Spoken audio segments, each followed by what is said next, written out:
Alright, well, I tried to play music, it didn't work. I think you guys apparently caught a snippet at the end. I don't know what that was about, but that's pretty funny. Alright, gonna tweet out one more time. Post on Facebook, and we'll be good. Then we can begin the review. Alright. Live review. Kong Skull Island. Spoilers. Tweeted that out.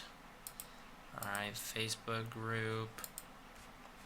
Get this link going so I can get, so I can get the link. And here we go. Here's a link. Pause before I have to hear my voice. Alright.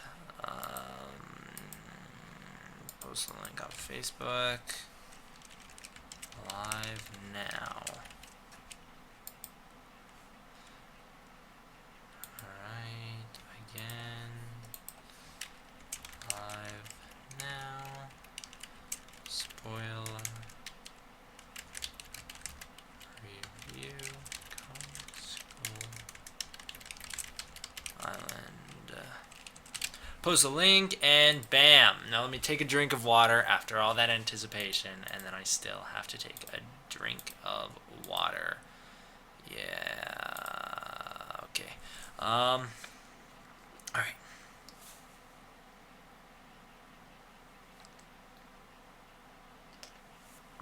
Okay. Can you guys hear me all right?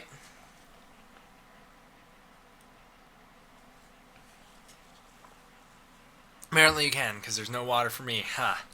Yeah, right. Just took a drink. Shows what you know.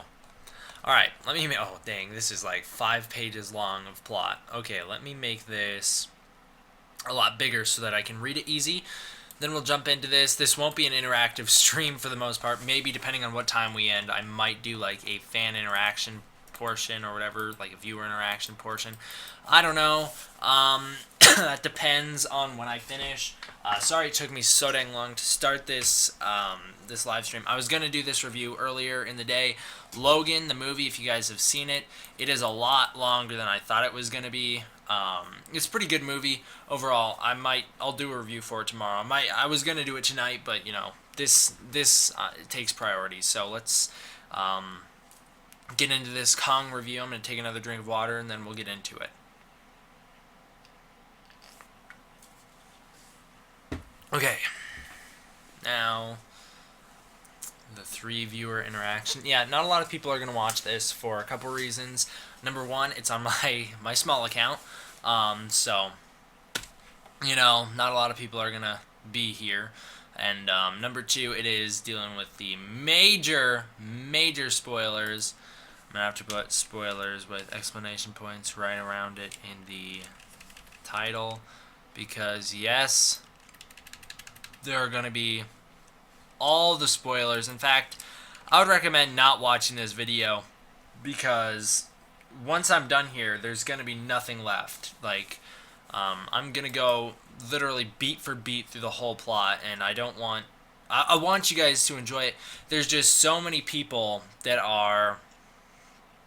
They just want so much spoilers, and I don't know why, but I guess I'll do it for you. I'm not, I think you guys should just not watch this video and go watch the movie instead. But if you guys want to watch this, who am I to tell you to stop other than, me? And I just told you to stop.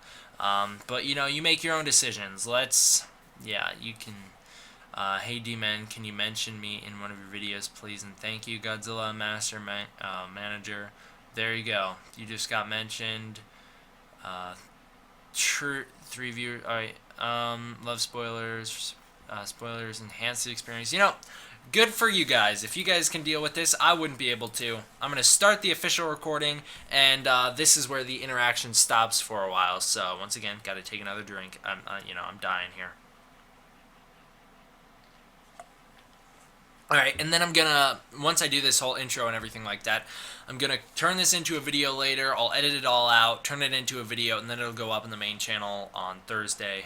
So let's get into this. No more interaction. And here we go. Alright, whenever the recording decides it wants to start. There we go. What's up, everybody? D Man back. Welcome to a brand new video, and this is going to be my Kong Skull Island spoilers review. Now, this one is going to be a lot of fun to do. I had a great time seeing this movie, and we're going to go through every little bit of it.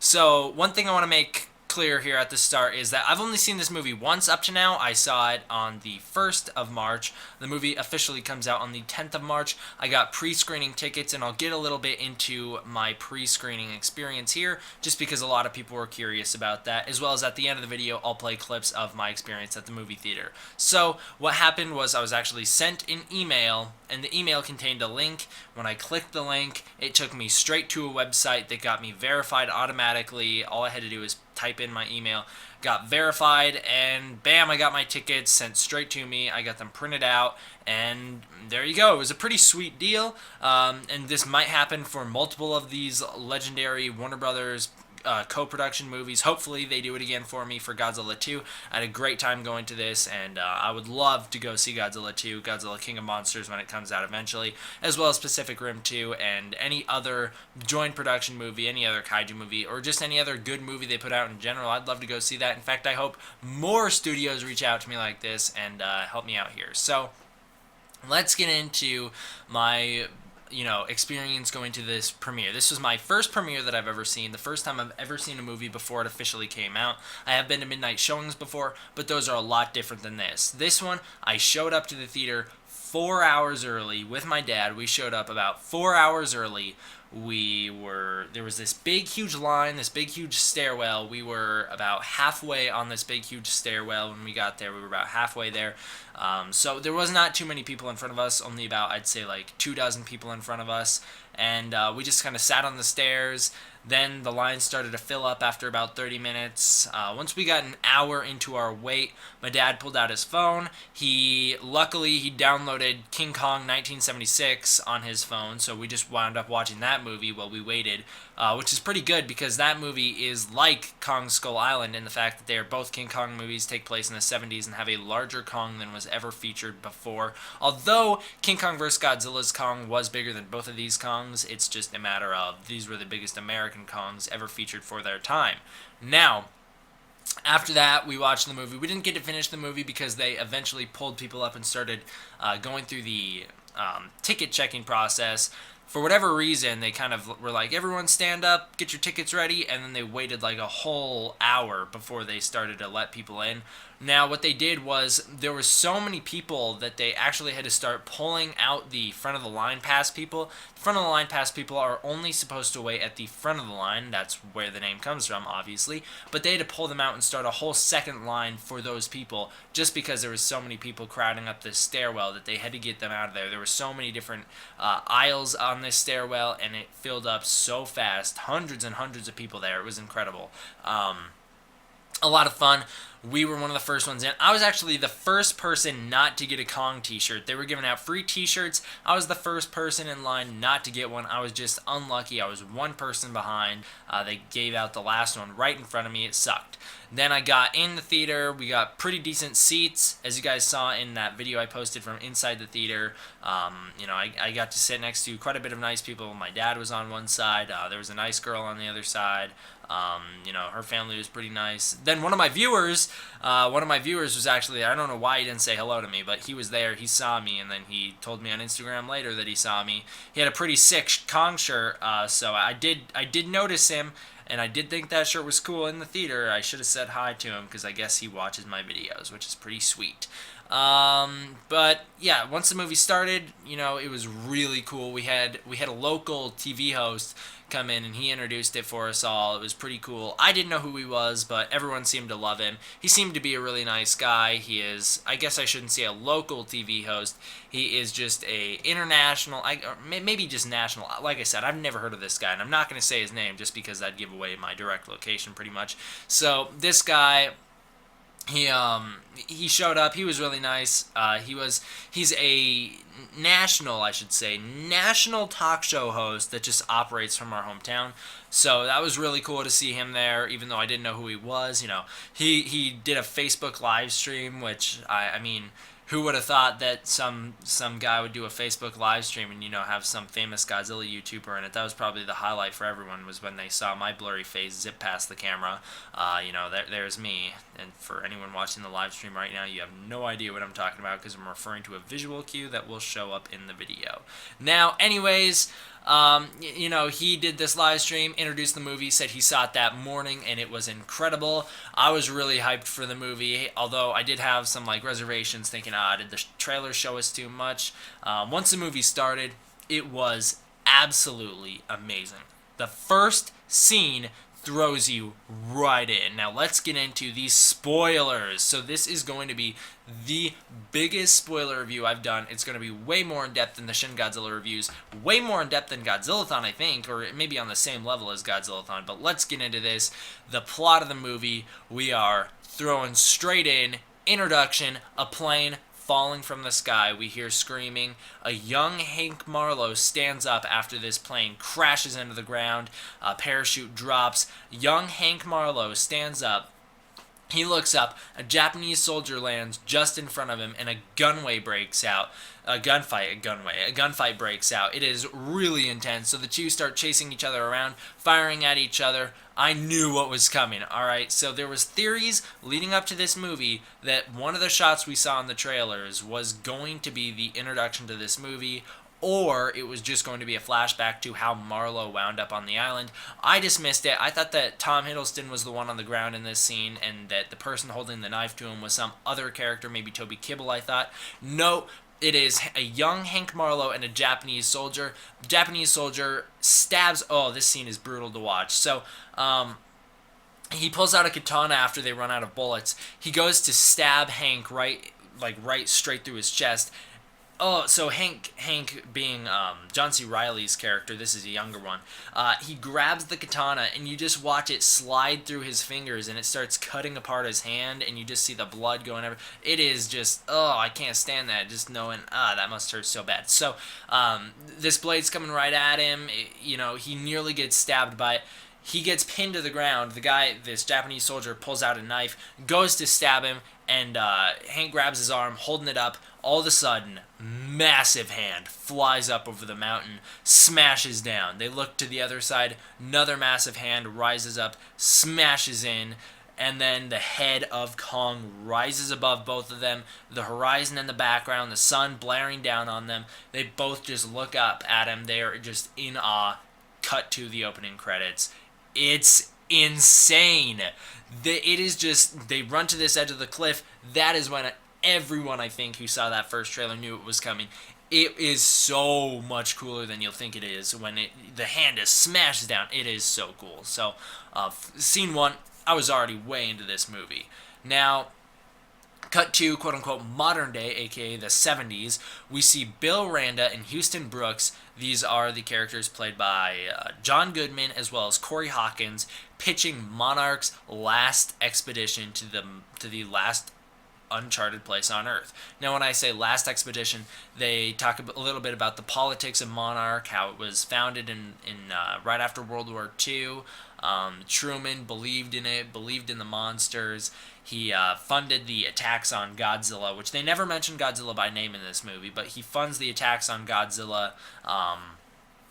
It's really cool. So we get into a bit of the politics. No one really believes in Monarch because I guess none of the information was passed down to anyone other than the president, and the president has decided that the current president of the 70s, I believe it's Nixon at this point, has decided it is not necessary to continue funding Monarch. So they're going to their last expedition before they run out of budget, and it winds up being the thing that saves their company, showing that there is a need for Monarch, yet at the same time it winds up costing a lot of lives.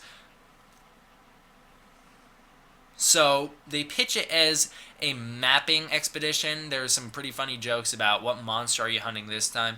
They pitch it as a mapping exploration to see if Brooks's theories of the Hollow Earth are true. Now, his theories of the Hollow Earth are brought up multiple times throughout this movie. We'll get into what they are here in a little bit. We find out that the Castle Bravo test in 1954 was the test that was done trying to kill some sort of monster. I guess we're supposed to know in this movie that the monster in the Castle Bravo test was unphotographed. Otherwise, I feel like more people would be willing to fund Monarch. Like, the president would fund Monarch if he saw Godzilla being bombed, then he'd know, oh shoot, these things are real.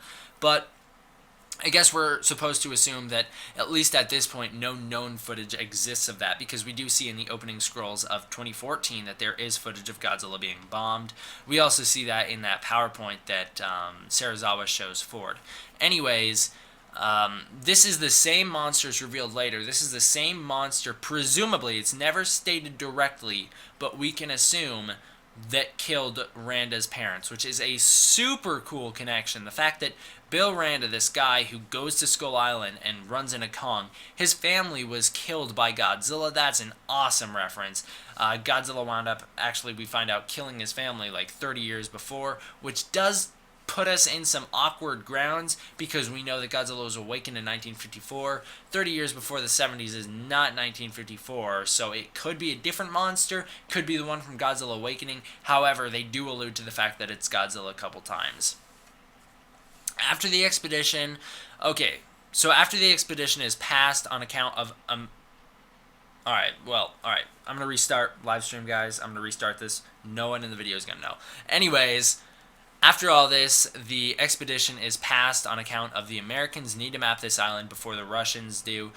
Cut to Vietnam. All these soldiers, they're out, they're just having a great time, they're making jokes, they're packing up their stuff. It's at this big, huge outpost. They are just super excited because the war has just, quote-unquote, ended. If you know your history about the Vietnam War, and they even somewhat address this partway in the movie, we didn't really win the war, nor did it end. The Vietnam War, we just kind of backed out. America backed out. We left that place in some bad territory, and we caused a lot of problems by leaving the way we did. After we promised support for them, we backed out and caused some problems. Packard is not happy about that. He is just, he sees it the way it is, as America abandoning the war, and he sees that as a problem. However, he's just going to follow his orders. Anyways, they're all having a good time because they know they get to go back to their families. Jack, Toby Kibble's character, mentions the fact that he really needs to get back to his little kids, and his little kid is having a birthday coming up soon, and he really wants to get back before then. We have some other characters talk about their mothers, and we get some better fleshed out characters in this mix that are Jack, I don't know why I said his name so weird, Jack, aka Toby Kibble, Mills, aka Jason Mitchells, Cole, aka the grenade guy from the trailers. No one's going to know that actor's name, so I'm just going to call, and same with the next guy, so I'm just going to call them by what people would recognize them from as the trailers. And then this is the only guy, I don't know how to say his name, I think it's Silvak, is the bandana guy from the trailers. So Packard, he has to leave his men and his war, and it's unfinished. He's not happy about that. Him and these men have a really strong bond, and he just does not want to leave them. He also does not want to leave this war in the state that it's in. There's a great scene, he's sitting there looking at his medals, and he's just going, all of this for what? We didn't even accomplish anything. We're just leaving. So he is, like I keep saying, he is not happy about the situation. So he is more than ecstatic when he gets a call and answers it from Monarch about the island expedition requiring a military escort. I don't know why I wrote export. Man, I can't talk. So he is more than ecstatic to find out that Monarch requires a military, I don't know why I want to say export so bad, escort. He is more than ecstatic to find out Monarch requires a military escort, and so he is going to join in their expedition, help them out, do what they need, and get them on this island, map it, and then head back out. That's what he thinks is going on. And this also gives him one last mission with his men, so he really wants to take it. Now, Randa and Brooks head into a bar in Thailand. I think it's Thailand. It's somewhere in China, but I think it's Thailand. So we see Conrad, this ex-SAS military agent that has turned he's turned into a tracker slash mercenary. We very first see him, he actually gets into a bar fight. So the first thing we see him do, he like breaks this pool stick over someone's head and then like slams someone else into a wall. It's pretty cool. So he is persuaded to join the expedition to Skull Island after getting, in the trailers it makes it look like twice, he gets 5 times his offering pay plus a bonus if they make it back. Due to the dangers of mapping an uncharted island in the South Pacific, he knows that this is a high risk, low reward situation if he doesn't get a huge payment from it. So after this, we see Weaver. She's a photographer, a war photographer that has some experience getting down and dirty to find the truth. She's been in Vietnam during the war. She goes into these situations to get pictures to show people in America what is actually going on in Vietnam. Packard blames her for the reason that America had to abandon the war because all the citizens, due to people like her, wound up losing support for the military and not wanting to fund them or help them out in this war anymore. This caused a lot of problems. There was a lot of protests back then, and Packard blames people like her, these war photographers who, quote-unquote, uncovered the truth, but in his eyes showed a very specific version of it. Now, the ship sets sail, everyone's filled in on the plan, fly through this low pressure point in the storm. There's very few of these, and they have to time this right, otherwise they're going to get killed by this storm. So they have to time this one right. They have to get in there through this low pressure point, set up base camp, get the helicopters loaded with explosives, and then drop them on the island, drop these explosives on the island so that it'll map the surface of the earth through vibration. Take another drink of water.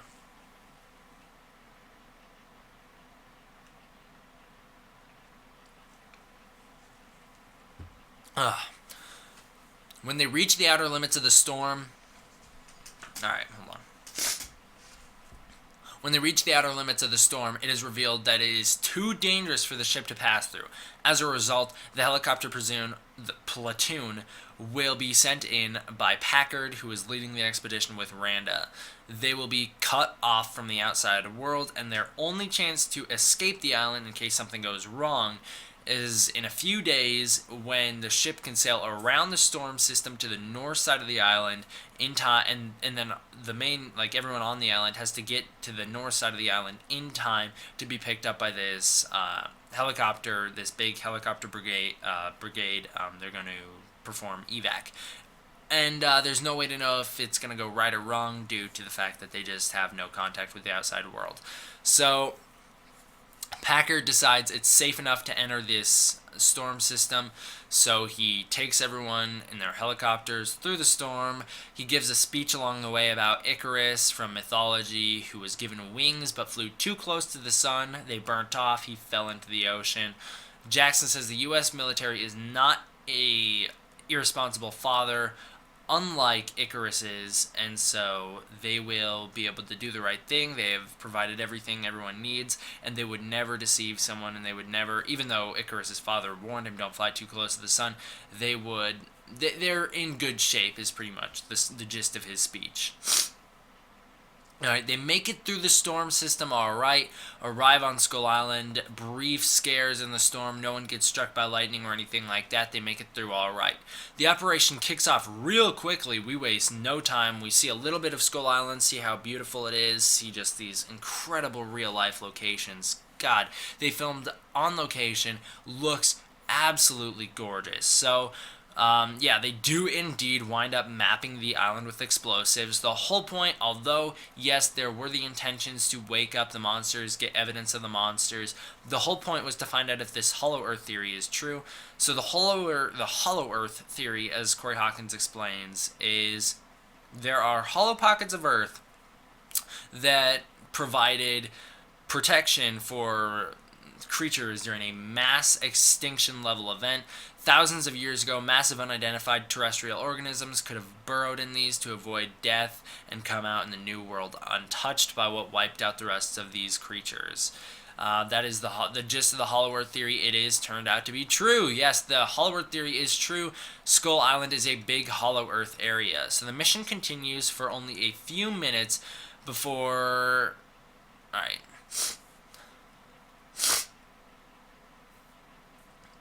The mission continues for only a few minutes before, as it is about to kick off into full-scale operations. So this is when they're all going to split up and map the island in a full-scale search. This is just going to like speed everything up, and all the helicopters are about to split up. Before this happens, a tree just flies out of nowhere over the horizon, nails this helicopter. The helicopter crashes to the ground.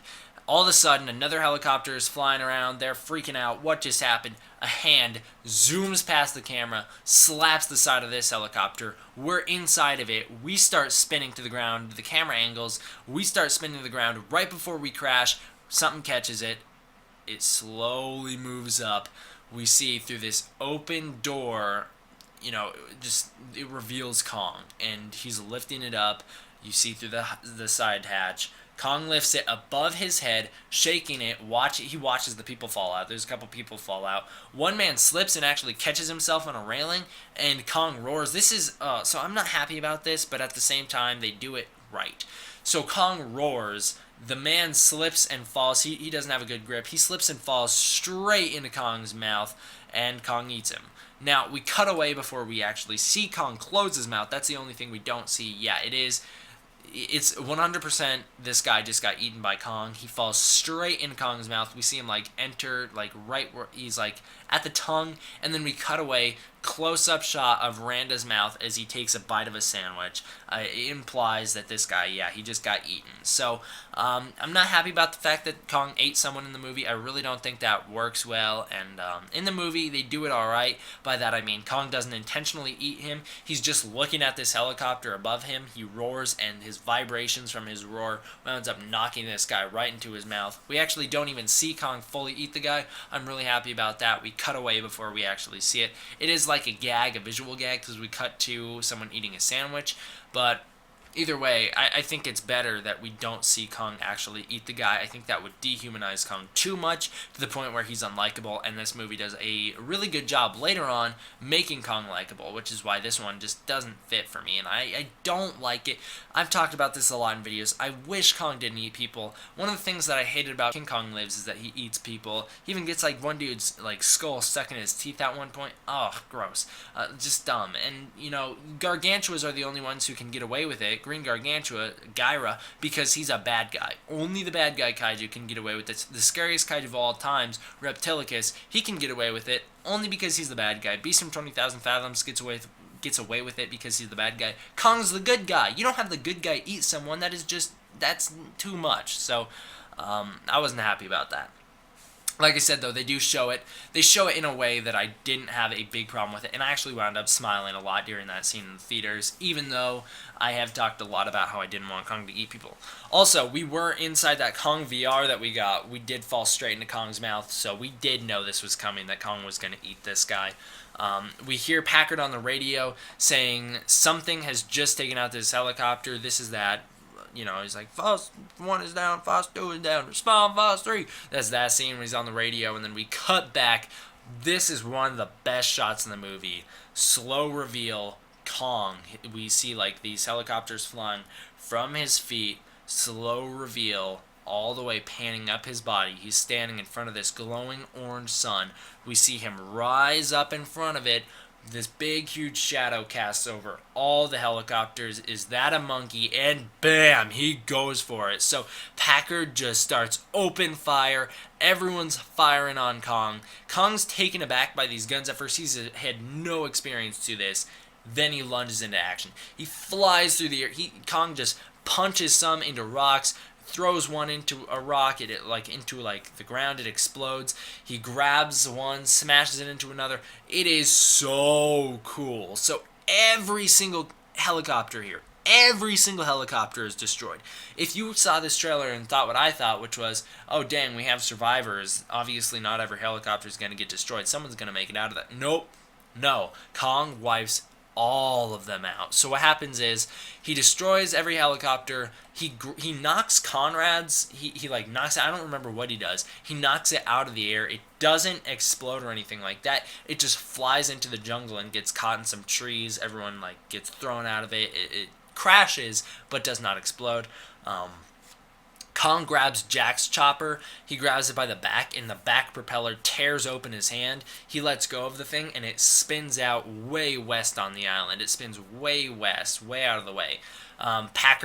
Packard is knocked. His helicopter's knocked into another helicopter. His helicopter crashes into a tree, splits in half, explodes. Well, it doesn't necessarily fully explode, but some of it explodes, and then he falls out of it. This is just so dang cool. So, oh man, Kong, he's chasing after helicopters, decking them out of the air. He jumps up like he like body slams some helicopters. So cool. So, all the choppers are down. After this point, Kong destroys almost every other chopper. Only 4 helicopters have survivors after this attack. So Packard looks up at Kong. This is an amazing shot. Packard looks up at Kong as you just see like people running past Packard in this field. They're on fire. They're dying. Packard's just staring up at Kong. You see Kong grab this helicopter, tear it in half. You're seeing people just pouring out of it. Just so many people were in this one helicopter. They're falling through the air, crashing to the ground. They're dying. Just so much death in this scene. It's so cool. So this also doesn't give you a minute to rest either, because immediately what does Kong do after he tears his helicopter open? He grabs it, throws it into the ground. It's a slow-mo shot. Throws it into the ground. We see him like throwing it into the ground. His hands smash it into the ground. Huge fireball takes up the full screen. All we see is Packard staring directly into Kong's eyes through this huge fireball. The two look at each other. Kong gets all angry, like looks like he's about to kill him, and then Kong, he doesn't. He grabs a different helicopter and then blows that one up. And then so people are running away from this. Kong's walking after him. You see them just get smashed. He steps right on. They just explode under his seat. He's walking. He's mad. He goes into the base camp. I actually thought Brooks, Corey Hawkins' character, I thought he died here at this point. He doesn't. I don't know how he makes it out of this. I'm going to have to see this again because I don't think he should have made it out of this. So Kong walks into base camp, smashes both his hands into the ground, digs one of his hands under the earth, and then whips it through the air with everyone on it, and they just go flying. So all these people are dead. I don't know, like I said, I don't know how Corey Hawkins lived, because Brooks is right in that area when that happened. So he must have had the best luck in that situation. Now we cut to Conrad. He spots Kong leaving this area after all this is done. He spots Kong leaving, and they're in a peaceful area. He's looking through these binoculars, and Conrad also spots some of Packard's group, who is headed in a different direction in search of Jack, the only survivor that they know from the crash that went way west that lived. He is the only survivor that lived. So the helicopter crashes, he gets out and then radios in saying, "Hey, I'm out here way west. Can anyone come pick me up?" And Packard says, "Yeah, we'll come to you." So now everyone attempts to regroup. We have Cole and Mills have a conversation about how it is. And, okay, so this is a great scene. So Cole and Mills have a little conversation about, so Mills basically just is like, we just got taken out by a monkey the size of a building. Then we just see Cole, he's like, "Yep, that was an unusual encounter." And he's eating food, and they're like, "How are you eating food right now?" He's like, "A man's gotta eat." It's pretty funny. So actually, Cole is one of my favorite characters of this movie. Really tragic what happens to him at the end of the movie. Worst death of the movie with him. So sad. Spoilers, I guess. In a spoiler review, I guess I spoiled something ahead of time. So yeah, he's a great character. Everyone in this movie is really good with the characters. They're all really good. So Cole and him have a little conversation. It's pretty funny.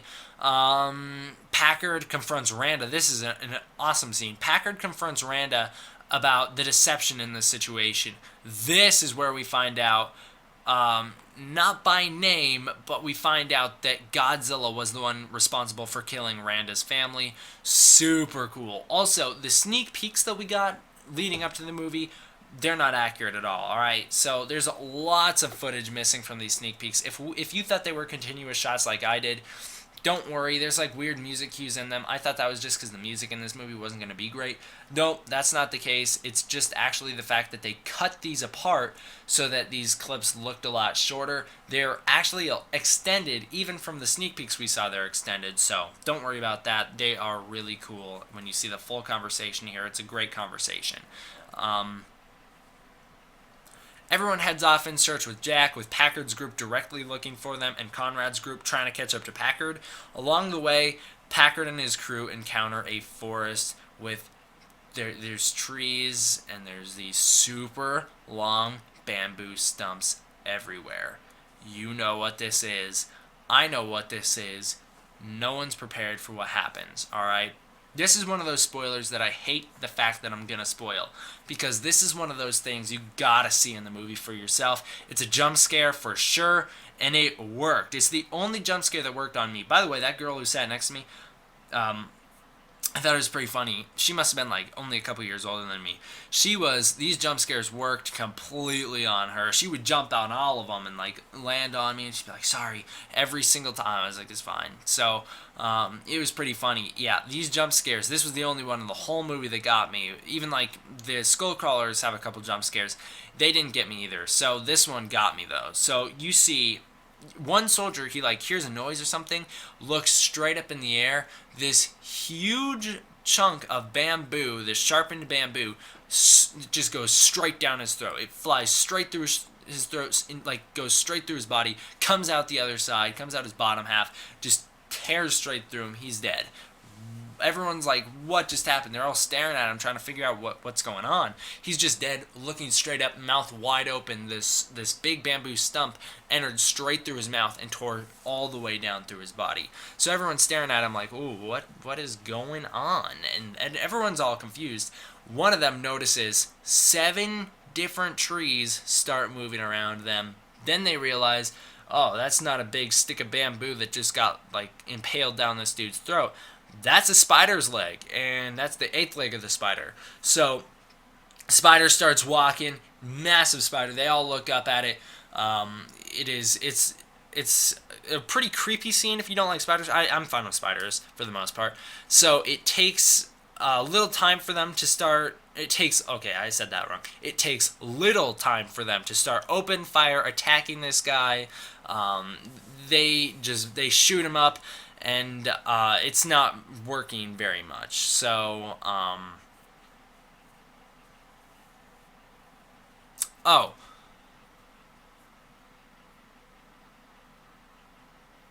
I wrote crab pinchers instead of crab pincers.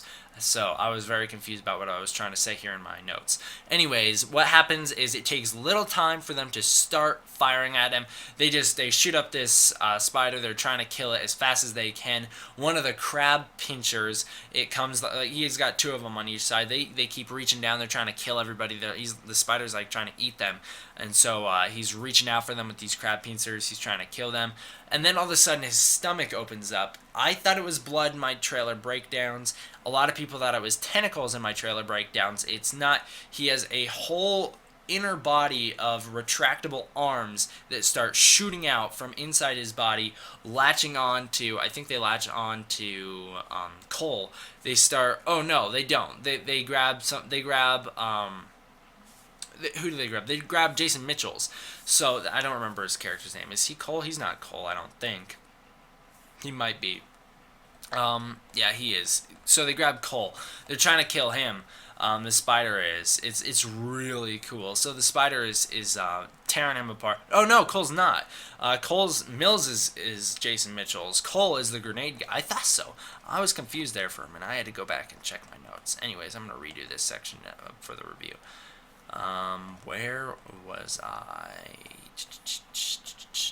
Yeah, now you guys know what it's like when I record a video and I don't edit it right away. This is what an unedited D Man1954 video looks like. So you guys are in for a treat.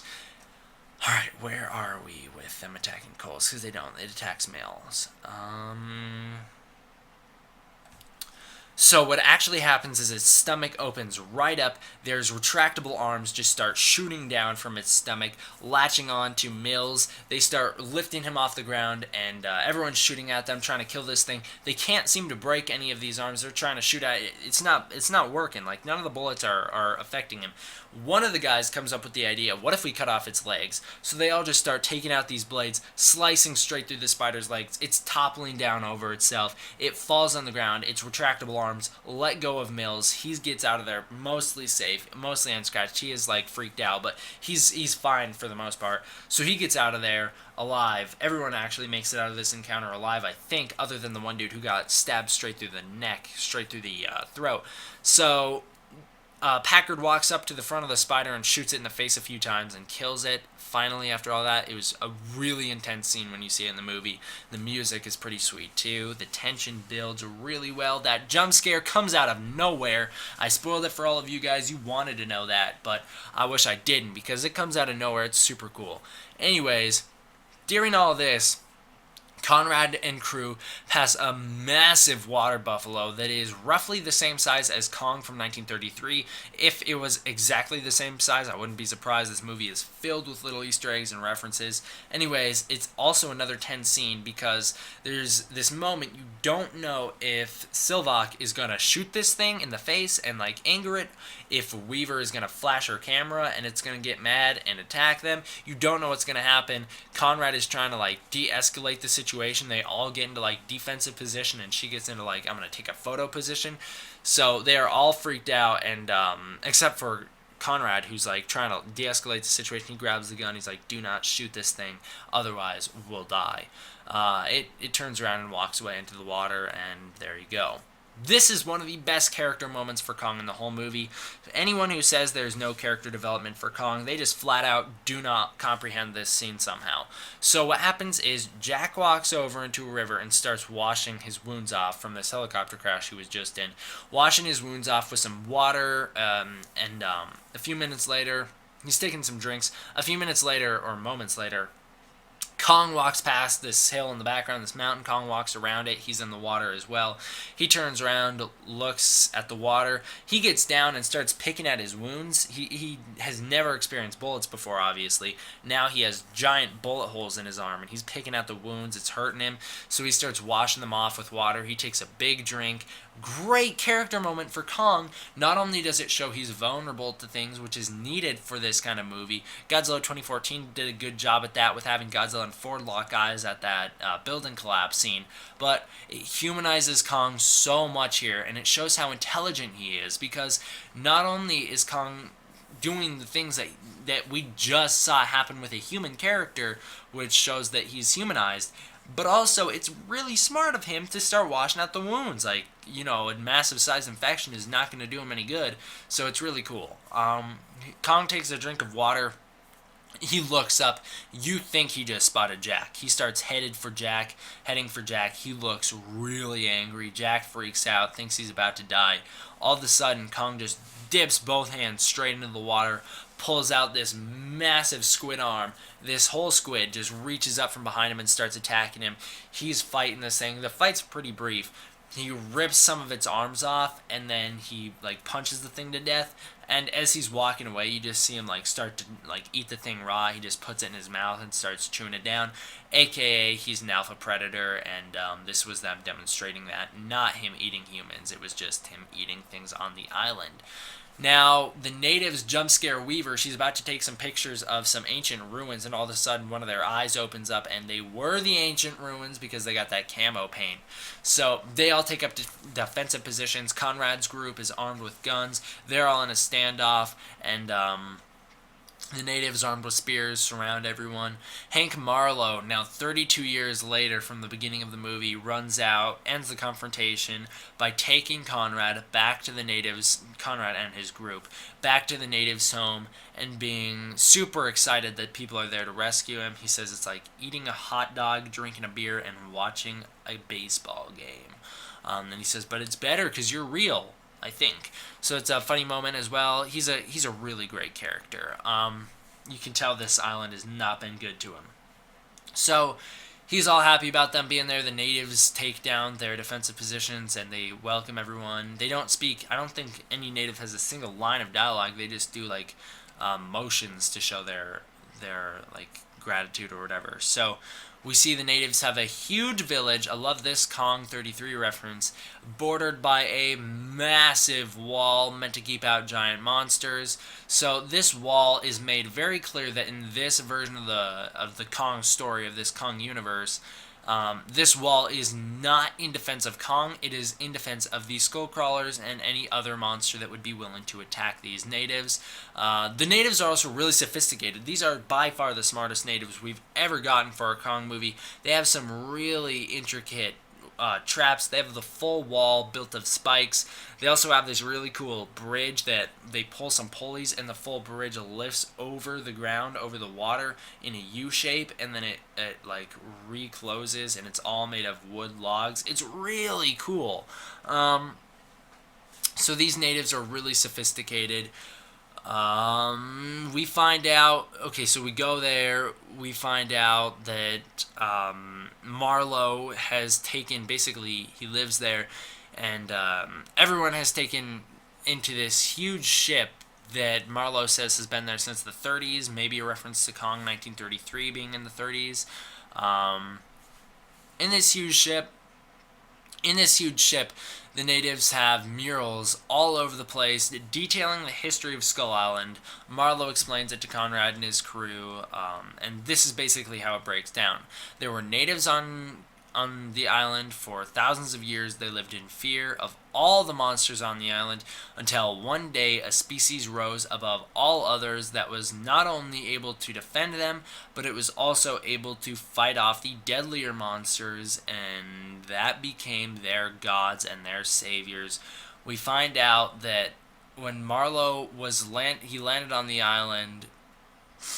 We find this out when Marlowe landed on the island. Why can I not say this? We find this out when Marlowe landed on Skull Island and saw the beast. No, I don't know why this made me. Okay, so, anyways. We find out one of their species is the beast named Kong, the thing that Marlowe ran into when he landed on the island way back when, that big thing that came up over the hill. We all know it's Kong. But this is where everyone else finds out that he's called Kong.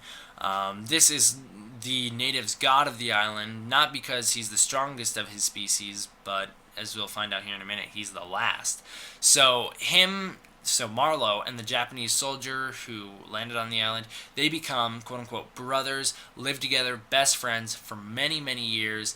They built a boat out of their wrecked planes. They moved into the natives' camp. They civilized everything. They lived together, and they had apparently a great time for the situation they were in.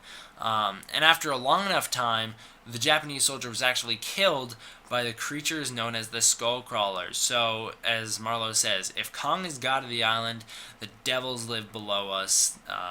Conrad asks, what are they called? The Skullcrawlers. Why? Why do you call them that? I think it sounds neat. It's a pretty funny scene. Kong is seen as a good king, and he keeps to himself mostly. We cut to a clip of Kong being a good, kind king. He is just kind of walking around through the island, jumping from mountain to mountain. He's having a great time. It's really cool. So Kong's off on his own doing his own thing. Marlowe says Kong kills these creatures called the Skullcrawlers and thus protects the island, Skull Island, from these super deadly predators, but he's only been known to kill these Skullcrawlers when they're young. He can't kill them when they're too old. He's only killed them when they're young enough. We see clips of Kong fighting Skullcrawlers, plural. It's a really cool sequence, although we did see it before in the advertisements. We actually saw almost the full fight in the advertisements. This is what a lot of us thought would be the final battle. It's not. It's pretty much just a jump cut fight, just showing us like highlights of this battle of Kong fighting these two Skullcrawlers. This is the shot where he backhands the one, grabs the other, spins around, smashes him into the ground, grabs the other one's head, and then like throws it back, stomps one's head into the ground, killing it. Yeah, we called that one. He definitely killed that guy. And then he grabs the other one, throws it into a mountain, kills it that way. So it's a really cool scene. But that's pretty much the fight is super short. It is almost exactly as short as it was in the trailers. It is a tad bit longer. There's a couple extended shots. I found out large skull crawlers called the Big One lived on the island. It's only one, not skull crawlers. But we find out that there's a large skull crawler that lives on the island, nicknamed the Big One. It is the one that is responsible for killing Kong's family and making him the last of his kind. I love this explanation. So this is what we find out why Kong attacked the helicopters. It's not because he was mad that they invaded his land. It's not because they were killing animals that they were dropping bombs on or endangering him in any way, shape, or form. He didn't care about that directly. He was mad because these helicopters dropped bombs and risked waking up the thing that made him the last of his species. These helicopters dropping bombs, Kong is thinking, oh, this is going to wake up that skullcrawler that killed my parents. That's going to suck. Which is a really interesting way to explain this. The fact that Kong, not only was he acting in defense of himself, he was acting in defense of everything, knowing that this thing is just going to wipe everything out. It killed my parents, it's going to kill me, and when I'm dead, no one's going to be able to defend this island from anything. So it's a really great explanation for why Kong acts the way he acts when he shows up. We also have a really cool scene directly after this where Weaver is standing out back of the native village taking some pictures. She sees this crashed helicopter. We don't see any survivors in it, but there's a crashed helicopter that landed right on one of these big, huge water buffaloes. She's trying super hard to lift the tail end of it off this buffalo so that the buffalo can get up and walk away. And all of a sudden, it just lifts right out of her hand. The helicopter lifts right out of her hand. She looks up, and Kong just kind of picked it up and is staring right at her. The buffalo gets up and walks away, and Kong drops it to his side and turns around and walks away. It's kind of like a, see what I did there? I'm better than you kind of thing. But it's also like a nice moment because he's doing a nice thing for everyone and being a great king. So I love that scene as well. I think, now I could be wrong here. Like I said, I've only seen the movie once. I think this is when we see Jack sit down on a log after he's had a long day. So he nails this letter that he wrote to his son on a tree. The letter basically says, sorry I didn't get back for your birthday. Some bad things happened and I'm caught in a sticky situation. So he sticks this letter wrote to his son on a tree. The log he's sitting on stands up. Jack turns around, grabs this gun, shoots this thing in the face multiple times. It is this giant stick bug we see in the trailer. It gets mad, and then it runs away. Pretty lame. It doesn't do anything. This bamboo stick forest bug creature kind of just stands up, roars at him. He shoots it in the face a couple times, and then it's like, oh, wow, that hurt, and then it runs away. Now, this is another jump scare right here. Another spoiler that I wish I didn't have to spoil because I love jump scares when they're done right. These ones are always done right. It's not like a horror movie kind of jump scare where it's a false scare. These ones are like legit scares that just happen to be done in the style of jump scares. Skullcrawler busts out of the bamboo forest, tears Jack into pieces. He is just shredded, blood everywhere. We don't actually see him die on screen. We just see the blood fly everywhere and we hear him get shredded into pieces. Really cool. We also hear him get fully eaten by the skullcrawler. This is going to come into play later. That night, and you know, like I said, that could happen now. That could also happen the next morning. I don't quite remember when that specifically happens. That night, Marlowe shaves. There's some playful dialogue in the boat between Marlowe and some of the soldiers. Conrad and Weaver look at the northern lights, and then we cut to this big, huge skull mountain. Zoom into one of the eyes. Presumably it's one of Kong's species. Zoom into one of the eyes on the other side. Another great character moment showing how humanized Kong is, showing him being... He's admiring it. He's sitting on this rock, staring up in the northern lights. Really reminds me of Kong 05 when he's watching the sunset and Anne is touching him and just saying beautiful. Reminded me of that so much. He's sitting on this rock. He's just looking up at these lights. He's admiring it. He cannot believe what he's seeing. It's a great character moment, humanizing Kong and showing just, you know, how fully 3D he is. He's not just this big mean monster. He is an actual character, and a lot of people seem to not comprehend that, and I don't know how.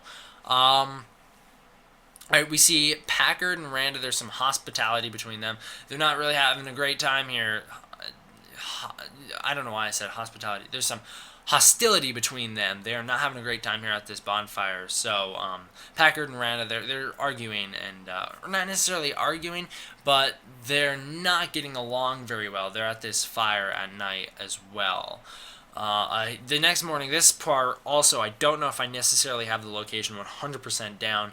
It could come a little bit earlier, or could come a little bit later. Either way, this scene still happens at some point in the movie. A huge bloody handprint of Kong's is found on the side of a mountain. Packard makes it clear that they're not going only to the helicopter crash site to save Jack. They're going to finish the job. If they made Kong bleed, they can make Kong dead. So his plan is basically get the bombs from Jack's helicopter, get the guns from Jack's helicopter, kill this thing so it can't kill any more of us. Really pretty cool, honestly, and I like that a lot because it, like Sam Jackson has talked about, it gives Packard more of characterization, more of this revenge story arc, and also ties him into like Captain Avers or whatever his name is from Moby Dick. I don't know. I didn't read that book. It looks dumb and it sounds dumb. Anyways, it gives him a pretty good revenge story arc. So they're going to that crash site for that reason. Mainly, they're not actually specifically looking for Jack, and the No Man Left Behind policy is kind of just his outside appearance so that he can get away with his real motives. So Randa stares at the hand. He puts his hand over it, noticing that he also has a wound on his hand. It's a pretty good character moment for him as well. I like the tie-ins there. And Randa stares at the hand. Cole comes up on him and tells him, they made Kong their enemy. We did this to ourselves. Then he connects it back in Vietnam. He went into a village, and because the Americans invaded this village in Vietnam, they forced the Vietnamese to be their enemies. This guy, he talks about this guy whose gun he confiscated, never saw a gun, never fired a gun, up until these people raided and killed everyone in his village. And, he basically says, he does flat out say, the enemy doesn't exist till you go looking for one, basically saying, this is our fault. And it also ties into his story at the end of the movie, which is, like I said, a very tragic ending for his character. He's a great character, very funny too. He's kind of just like so direct and so desensitized to everything. It's really funny, and we found out that's because his mother, the way she taught him and raised him, he just kind of grew up that way, which is pretty interesting. Then, next morning, everyone repairs Marlowe's plane boat, and what am I trying to say here? Okay, the next morning, everyone repairs Marlowe's plane boat that him and the Japanese soldier worked on their time on the island, and before the Japanese soldier, of course, died.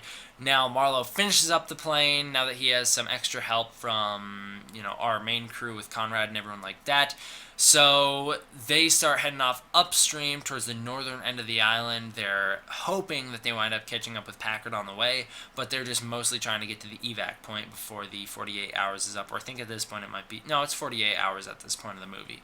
So they're trying to get there before the 48 hours is up. Some pterodactyl-like creatures attack the boat along the way. They don't really do a ton. They just pretty much pick up this monarch scientist, lift him through the air, cut off his arm in the air, and then kill him from a distance. I think that might be the worst special effect in the movie. It doesn't look very great. The CGI guy, when he's silhouetted above the sun, doesn't really move all that well. That's the worst special effect of the movie, and it's not that bad. So I think these little pterodactyl things, they're, think of them what you will. They don't do anything other than kill this random guy. And also, this guy was saved from the wreckage of base camp earlier. This is what I was talking about. Along with Sam, the monarch biologist, she's Jing Tian, and Brooks, Corey Hawkins. They're in this little Conrad group the whole time.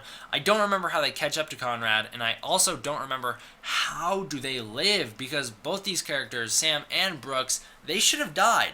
The position you see them in when Kong smashes into base camp, I'm pretty sure the angle that they show Kong throw the ground from, I'm pretty sure they're right in that area that he threw the ground in. So I don't know how they got out of there alive. It's pretty lucky if you ask me. Not that they do anything really crazy important in this movie. So you could have probably had both of them die, I guess, just to have some more likable people. And also, I guess they're monarchs tie in this movie. They will most likely tie into the next couple of Godzilla movies. So The ship comes in range of Packard's radios. Everyone goes off. They basically say their location. They're like, we're 2 clicks behind you, so just wait there and we'll catch up to you, Packard. They're sailing upstream. They say, we're going to meet up in this area.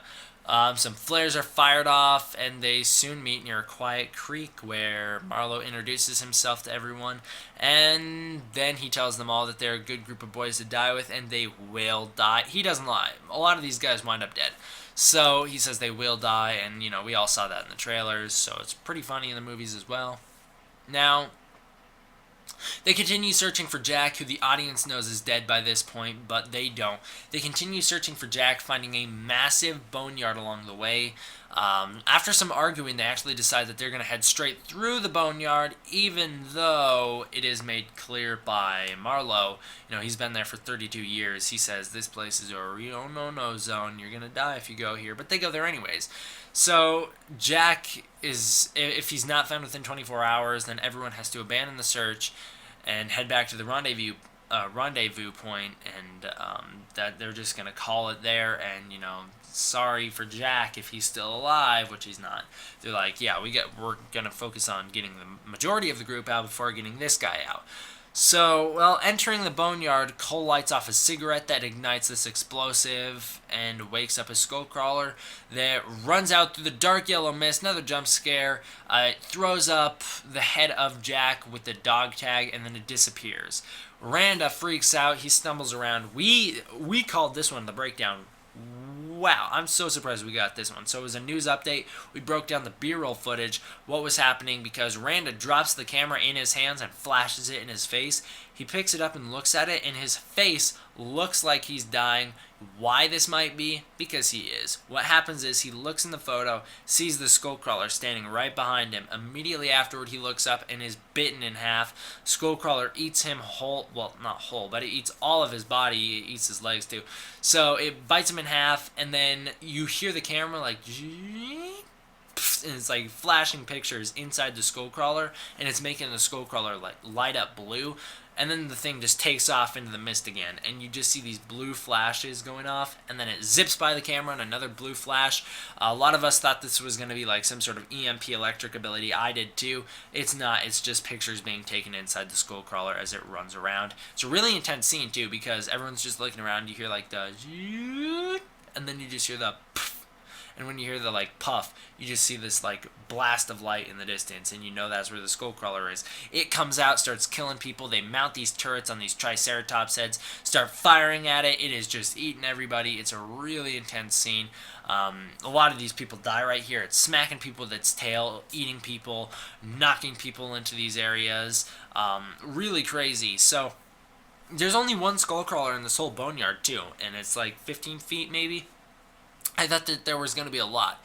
So there's not. So it will not stop. At one point, Silvok sets off an explosion in a Kong skull and destroys a bunch of these green gas canisters that have some sort of potentially poisonous gas. Don't quite know. Conrad puts on a gas mask, takes Marlowe's katana, which is a great scene, takes his katana that he got from that Japanese soldier at the start of the movie, runs into this crowd. This Kong skull blows up, and it scares away all these pterodactyl-like creatures, these baby ones, and you just get these great slow-mo shots of Conrad spinning around, slicing them in half, cutting them apart. Amazing sequence. He's tearing straight through them. It's really awesome. So after this, Conrad rescues Silvok, and Weaver sets off an explosion in the boneyard as well. This explosion she intentionally sets off, whereas the other people didn't necessarily intentionally set them off. Now, this one intentionally is set off right on a skullcrawler, blowing it to pieces. It sets on fire, and it like its neck burns away. It's a really cool scene. This is like the best thing she does all movie. I also think it's really great that she gets a kill shot. I think that's really cool and important for a female character in modern day to not only just be part of the team, but also to get a really cool character moment like this, and a really cool, awesome moment like this, where she gets a kill shot on one of the more deadly monsters of the movie. I think that's important. And it also, she gets one of the more impressive kills in the movie. She kills a skullcrawler, whereas Conrad only kills some pterodactyls. He doesn't really do anything very crazy, which is kind of disappointing. Now, They leave this boneyard area, regroup in this bamboo jungle where Jack died in. Tensions rise as Packard and Conrad get into a standoff over how to proceed. This is when they find out that Packard's plan is to once Packard knows Jack's dead, his plan is to go get the guns, go get the bombs, kill Kong. So Marlowe, Weaver, Conrad, Sam, and Brooks, they're like, yeah, have fun with that. We're gonna leave. Screw you guys. And the soldiers are all like, yeah, same thing. Screw you guys. We're gonna go kill Kong. And then we have a monarch scientist in the mix who's just like, they have a funny line about, are you gonna sit inside, or are you gonna sit on the porch, or are you gonna play with the big dogs, or something like that? And he's like, well, I definitely am not sitting on the porch. He probably should have, because he dies shortly afterward. Now they head off to this helicopter wreck site. They find it and they recover the weapons that they were looking for. Well, I love this scene too. So we find out. So when they're looking for when they're looking, my nose is running. Not necessarily running, but it's just like, when it's like, oh, when it's like not working well. Where was I?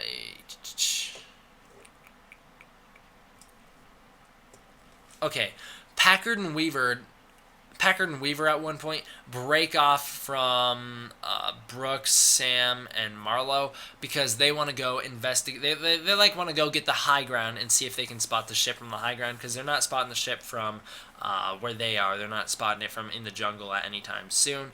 We find out, this is one of the funniest scenes in the movie, that there are these giant ants on Skull Island. Not only are there giant spiders, giant ants on Skull Island. They chirp like birds, and it's just a really funny scene. You'll have to see. I'm not going to spoil this one or this joke because it's a joke. It's not like it's anything crazy, but it's a really funny joke, and it's told by Marlowe. He's talking about how, yeah, it sounds like a bird, doesn't it? And then he says they're ants, but it's the way they do it is really funny. So we never actually see the ants either. Now, when on a hill overlooking this river, Conrad spots where the boat is before Kong walks out through the fog, stands there staring at Weaver and Conrad. Weaver snaps some photos of it, and then she reaches out, touches him on the nose, and they have a really cool moment where they're looking into each other's eyes. Another great humanization moment for Kong. Also sets up kind of a love interest thing, but not really, which I liked because it's a reference to the other Kong movies, but they don't put it at the forefront of the story to where it gets distracting. Now Kong slowly backs off into the fog again. Before he can finish leaving, though, an explosion goes off nearby. Kong looks over, sees these huge fireballs setting off from the forest. What actually happened is that Packard and his small army set up. They got to the crash site, they got the bombs, and then they set up this huge trap at this lake where explosions are going to just be set off all through the forest, leading to this lake where they set tons of, I think they set gasoline in the lake, and when Kong gets there, they plan to set it all on fire.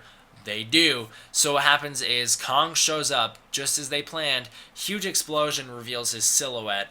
He heads straight for them, gets in the water. He's furious. Again, these bombs have the potential to wake up the only thing that can kill him that he knows of. So he goes into this lake. He is pissed. So they throw these what do they throw, like a Molotov cocktail into the water or something, or a lighter or something like that into the water. It all bursts up into flames. Kong is just engulfed in fire, and he's spinning around trying to wave it off of him. Then he busts through it, throwing the water through the air. He's roaring at these soldiers. He smashes a couple of them, gets up on land, stomps a couple of them to death, beats his chest, roars, and then passes out. Yep, I thought he was fireproof. Nope. Godzilla's atomic breath is going to have a lot of effect on Kong. So Kong falls right over at this point. Kong falls right over. He was not ready for that. The fire it got to him. So he's weakened, falls over, and is passed out. Also, I want to take this time to mention, it is 100% confirmed in this movie, Kong is an adolescent, and his growing is not even near his max height, not even near his max he's not near his prime strength, prime height. He is not near any of that. It's 100% confirmed by Marlowe that he is an adolescent. They never use the word adolescent. They just basically say, yeah, Kong's a baby and he's still growing. And he'll grow up into something a lot more dangerous than what he is right now, a lot more formidable also. They basically just flat out said to the audience, guess what? When Kong fights Godzilla, he'll be ready to fight Godzilla, which is really cool. It also settles all that debate. So, they set some explosives around Kong's head. They plan to blow him up, like blow his head up and kill him. Packard does this, and he's against Kong, obviously. While all this is happening, Kong gets Marlowe and Weaver to the lake. They have a standoff, another standoff in front of the sleeping, passed out Kong. Some people have said, and by some people I mean this retard reviewer on YouTube has said that this is just like the worst CG he had seen since the Star Wars prequels. This guy is an absolute idiot. He also refers to scenes that aren't even in the damn movie as being bad CG. Don't trust this retard's review. So, he's not a kaiju fan, even though he'll pretend to be. You can watch his reviews of everything, and you just know he's not. He's an idiot. So, what happens is they have this standoff in front of Kong's head. And it's a really intense moment. Again, you don't know who's going to die here. Once again, this whole cast is expendable. None of them show up in Godzilla 2014, which means we have no idea which one of these guys are going to make it out. If any, my pre-prediction was that very few of them, I thought like only 4 of them were going to make it off the island alive. So what happens is, this standoff is going on. Conrad gets in front of Kong, and then Weaver gets in front of Kong, and they're like, please don't do this, you'll kill us all either way if you blow him up. Then another gun standoff shows up. They all point guns at each other. Eventually, even some of Packard's men are like, wait a minute, yeah, no, Conrad's right here. Kong really didn't do anything. We did bomb him first. Then they turn their guns on Packard, and he's like, alright, I guess I'm done. All of a sudden, the water explodes, and this massive skull crawler comes out. This is the big one. It starts heading towards them. Now, I can't quite remember 100% what happens here. I think that the big one winds up chasing off Conrad's crew. And while all that's happening, Packard looks at Kong, who starts to wake up, plans to blow him up. He's like, you know what, I'm going to die either way. So he plans to blow him up and is like, yeah, at least I'll take this guy out with me. He says something, I don't quite remember what he's in the middle of saying. It's some sort of sentence involving the F word. And then Kong just like looks up, punches him into the ground, and it is awesome. Kong like well laying there. His hand just flies up, smashes Packard straight into the ground. Packard's dead. Yep, Sam Jackson died. Really cool. So, I don't remember what happens after this either. Maybe Kong falls back asleep. I don't know. Maybe the Skullcrawler like knocks him over again. I don't quite remember. Either way, no matter what happens here, Packard... Okay, so either way, no matter what happens here, everyone, including Conrad and all of Packard's men who left and made it out of there alive, they all head to the boat. This is their last chance.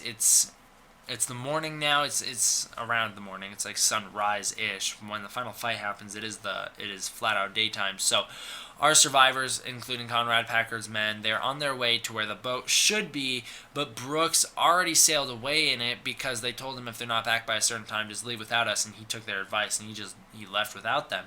So things look grim. Cole decides, it feels so bad for him. So Cole decides, we're going to die if someone doesn't step up here. The Skullcrawler in the Boneyard died from explosives.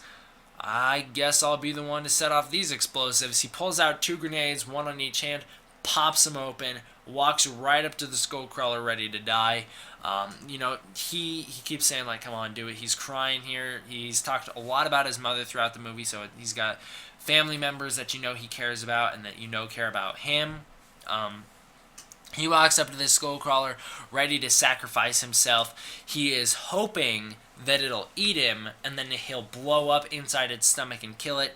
Nope, Skullcrawler, the big one, doesn't have any of that. It turns around, nails him with its tail. He goes flying for miles, hits this rock, just gets flattened, and then explodes. And this huge explosion comes off in this mountain. And that, he dies a worthless death, which is really sad because he's such a good character. And I know it's supposed to be that way, and, the emotional impact is not lost.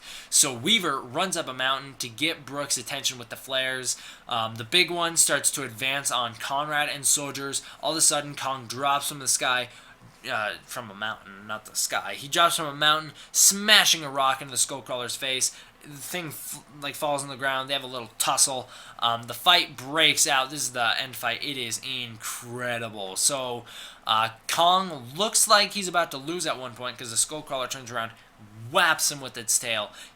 Kong goes flying into this boat. He crashes into this boat. Also, if this Skullcrawler's tail is powerful enough to send Kong flying, and Kong's bigger than it, can you imagine how much force was slapped right into Cole? I mean, that guy suffered the worst death in the movie, other than the guy who got eaten alive, of course.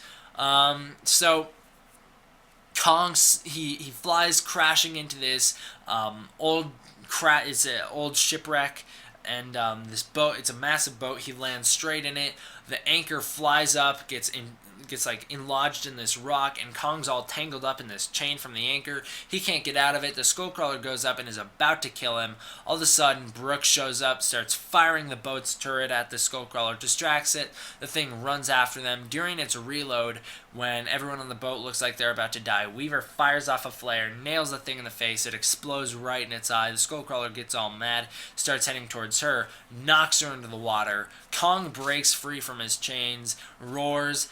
The Skullcrawler turns around. He whips the anchor into that thing. He uses it as a weapon. Uses the anchor on the chain, nails it into the Skullcrawler, runs up, like twists it through the thing's arm, tears the thing's arm open, and then he stabs it into the thing a couple times, uses this thing as a weapon. I think it is safe to say, if you know the King Kong vs. Godzilla quote, Kong indeed is a thinking animal here. So he uses a weapon. He also uses a tree as a weapon. We saw that in the trailer. Lifts up the tree, wipes all the branches and pine needles off, uses it as like a baseball bat, smacks that thing straight into the Skullcrawler's face, rips it apart. At one point, Kong grabs the Skullcrawler, tears open its jaw, Kong 33 style, but then it bites straight through his hand, and he has to let go, and it gets off. He smacks its head into a rock, and it looks like he kills it. Which is, sad, because they were about to do that 33 thing. He grabs its mouth, starts to rip it open, looks like he's about to break its jaw. You can see, like, he's struggling here, and then it just bites straight through one of his hands, and he has to let go. It's a really cool scene, just knowing, like, what could have happened. Now, Weaver is picked up by Kong. Kong saves her. He's holding her in his hand, kind of looking at her like, oh, is she alive? She was in that water for a long time. He's kind of freaked by it. He's staring at her. Clearly, he has an emotional connection to her, and she has one to him. Skullcrawler attacks him from behind, eats his hand with Weaver inside. It is a super intense scene. You don't know if she's going to be dead or not. He balls his hand into a fist. This Skullcrawler wraps its tongue around his arm, pulls it straight into its mouth. I really don't want to say these spoilers. This spoiler in general, like this spoiler particular, is the one that I said in my spoiler-free review I would not talk about in this review. However, given the nature of this review, I'm gonna. So cover your ears for like the next minute and a half or so, because you don't want to hear how Kong deals with this Skullcrawler before the movie comes out. If you're like, you know what, spoilers enhance the movie, good for you. You still don't want to hear this, but if you're going to listen anyways, Kong, his hand goes all the way down the Skullcrawler's throat, and then you just see him like start to reach into it, and you're like, what is he doing? So Kong reaches down the thing's throat into its stomach. We don't know what happens, but all of a sudden, Kong rips his hand right out of the Skullcrawler's mouth. His arm is completely wrapped around in just guts, intestines, the tongue. He guts this Skullcrawler straight out of its mouth. He grabbed its guts, its intestines, everything on the inside of it, ripped it straight out of its mouth. It is so cool. There's no way to describe how cool it is. Kiss of Death from Godzilla 2014. He decapitates the Muto. This one, he tears the freaking thing's guts out through its mouth. It is so cool. Like, I cannot describe how cool it is. So then he saves Weaver. She's fine. After killing the Skullcrawler, the thing that made him the last of his kind, his revenge story arc is complete, and now he definitely is the apex predator of Skull Island. Our crew makes it to the evac point in time. Our closing shot is Kong rounding this cliff, looking over, seeing these 3 helicopters, the evac helicopters flying over. He looks at this thing all pissed off. He sees these helicopters, and he's like, oh, yeah, I know these. And then we cut to black. Did they make it off Skull Island?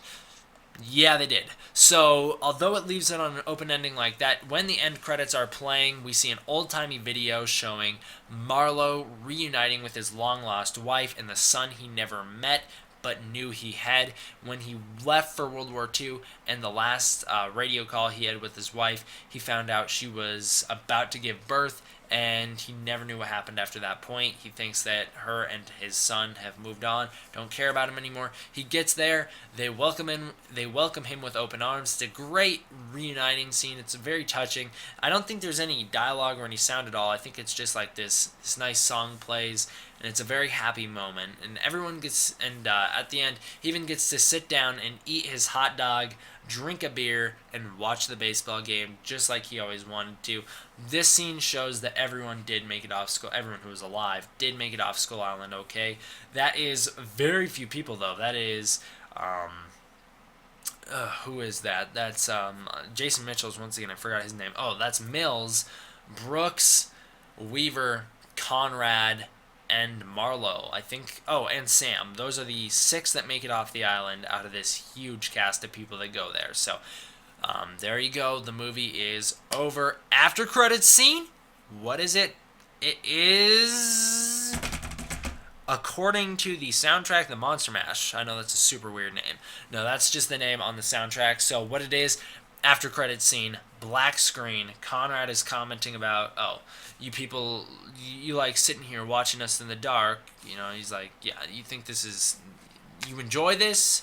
And it's funny because, you know, you're sitting there in the dark, and he's commenting on you like sitting watching people in the dark.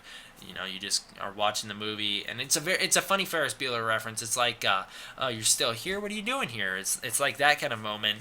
But when it's revealed what's going on, it is really cool. So you see, it like fades in. You see Conrad and Weaver sitting at this desk, and they're in this interrogation room, and you don't quite know what's happening yet. Conrad throws a pen right at what you were previously looking through, which was a two-way mirror. The pen bounces off. He gets up and says, "We get it. There is no island. I promise I won't tell the Russians." Weaver says, "I will tell the Russians." They're obviously just trying to get out of this situation. And all of a sudden, the door opens up.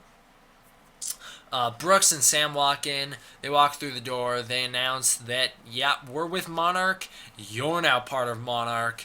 And this is the last line of the movie is, Kong is not the only king. We see a bunch of cave paintings. The music swells up. A bunch of cave paintings. One of Godzilla standing there looking epic. One of Rodan. I couldn't quite tell if that was supposed to be Rodan or just a one-headed Ghidorah. I was going to be really mad if that was a one-headed Ghidorah. But it's a cool-ish Rodan design. Of course, we haven't seen detail yet. But there's a Rodan design. We see Mothra's cave painting. We end with... we don't end with it, but we get a really good shot of Ghidorah's cave painting, the biggest one of all of them. Then we see a shot of Godzilla fighting Ghidorah, and it is so cool. Ghidorah is massive compared to Godzilla, and he's fighting him. This also shows that not only do all 4 of these monsters exist, like do people who have lived on Earth know about these 4 monsters' existence before Kong Skull Island, but it also shows that at one point or another, Godzilla and Ghidorah have already fought, and that means Godzilla King of Monsters is gonna be their rematch. I cannot wait! It is so cool. We fade to black. Godzilla roars. It is amazing. It is also the best way to end this movie because it ties perfectly into the opening for 2014. This movie ends with some cave paintings of Godzilla. 2014 opens with cave paintings of Godzilla. It is so cool. Whoever came up with that idea, great job. Great way to set up Godzilla King of Monsters. Great way to make this MonsterVerse work. I love it. It was a hit. Now, okay. So after seeing this movie only once, before it came out in theaters for the premiere in my state, after seeing it only once, listening to the soundtrack a couple times, hearing multiple movie reviews, doing background research on the movie, news updates, breakdowns, everything like that, and a lot of thought, I still give it a 9.5. Now, this movie is so much fun. It is incredible. I love this movie so much. Now, this is a 9.5 from a purely entertainment perspective. If I was going to rate it on, you know, it doesn't necessarily have the deepest story. Like, there's no deep references I could see going on here. There's no Shin Godzilla story here. It's not a human central story either. If you were expecting a human central story, go watch Shin Godzilla. Oh wait, you're gonna complain about how human central that is. I forgot. No one in this fan base is ever happy. So yeah, this movie is super cool. Yeah, and this is, like I said, it's from an entertainment standpoint, from the fact that it did its job. I was never not entertained. This movie is just so good. I'm sure in a couple years when I do, or I guess 1 year when I do Kong-a-thon, this, of course, this rating will change by then, because I will have a lot more time to reflect on the movie, compare it to other movies, see how it holds up in a year or so, see how it holds up after multiple viewings, and this is just my first, or technically second, rating for the movie. This might even change when announcement. I'm going to be doing a spoilers in-depth review with Andres Perez, aka Kaiju Noir, one of my favorite YouTubers. Me and him did a review of Shin Godzilla together, so we'll do another one of these in-depth reviews for Kong Skull Island here in a couple of weeks. Maybe my review will change by then, because I am definitely seeing this movie on Thursday. Hopefully, I will see it again multiple more times before me and him do our review. I plan to see this movie at least, and I know this is like a weird number for me to shoot for, I plan to see this movie at least 4 times in theaters. The reason for this is because I saw 2014 4 times in theaters, and I saw Shin Godzilla 4 times in theaters. So I need to see this one 4 times in theaters at the very least. I could see it more. Maybe I'll set it the goal to 5 from now on. Who knows? I love these movies.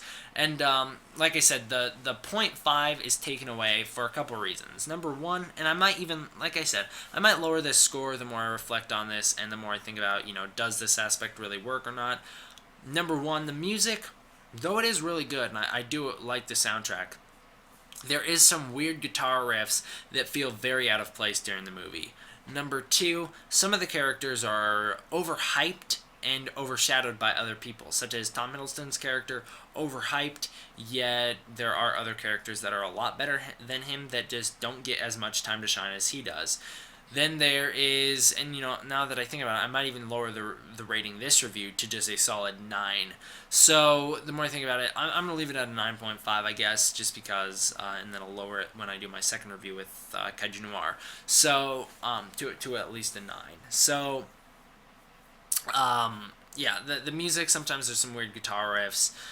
The overuse of slow-mo is, it's a bit distracting at times. I don't necessarily love the slow-mo. I think the visuals in this movie are so damn good, but the overuse of slow-mo kind of takes away from the pacing, because you're like engaged in this action sequence, slow-mo to Kong throwing this helicopter into the ground, and then it explodes, and there's a big fireball, and then all of a sudden we're back at normal speed. He's decking helicopters left and right. Slow-mo of Kong bashing this tree against this Skullcrawler's face, and then next scene, we're just fast-mo, and then again, he's smacked through the air, and then slow-mo. It's just kind of distracting.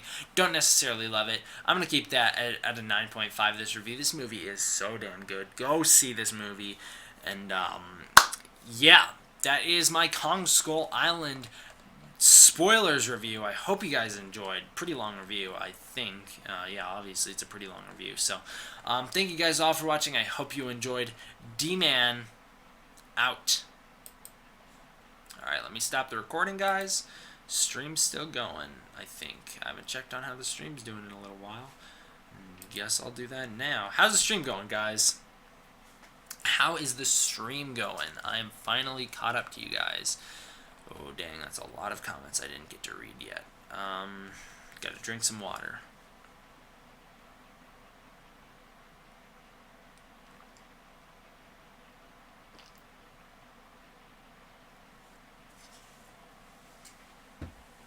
Dang, alright. Where are we in comments? Okay, 12 people watching. That's not bad for a super spoiler stream. Alright, I love spoilers. For some reason, spoilers enhance the experience. Yay, you're the best, D-Man. Thank you. What's up, everybody? D-Man back. Yeah, alright. Let the guy speak. No interaction. I'm reading all the comments. I don't think he can see us. I could not. He's probably not on YouTube page. I was not. I meant in the live stream chat. Got my sound finger on screen. Oh, so that shot at the end of the first trailer was the start of the movie. Yeah, it was the very first time we see Kong, and it's a really cool thing. Interesting way to connect Godzilla and Kong. I assume you're referring to the,